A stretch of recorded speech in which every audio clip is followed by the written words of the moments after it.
yourselves along. You'll just be a little bit late for lunch, but we've still got until 1 o'clock. Let's go.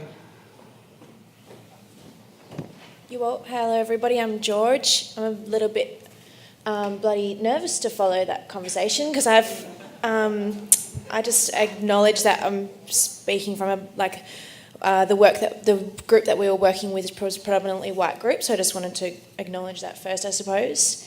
I'm from Gulgala in Wongatha Nation, and I feel very privileged to be welcomed here by the Walsh family on the first day. And to also speak with all of you, really beautiful, diverse group of people. So thank you everybody for your contributions and for creating a safe space where I think a lot of people have felt comfortable to speak. The question that we're working on in Group 2, how can we achieve a collective voice and how do we respond when things happen? So we had a great group of people, we had a lot of discussion.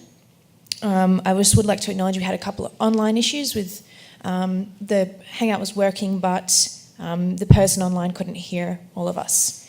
And we do have a list of names and we're working on a time frame for this project we're proposing. So our recommendation is that we form a working group made up of a diverse group of people communicating in an online space through the Arts Front channel. The group will analyse previous responses, for example the Brandis response, and critically look at if the response worked for everybody, and if not, why not.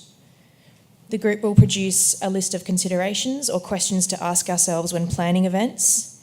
The group must listen to all voices and consider and acknowledge First Nations, people of colour and young people first, and making sure that ceremony and ritual is part of the meeting process.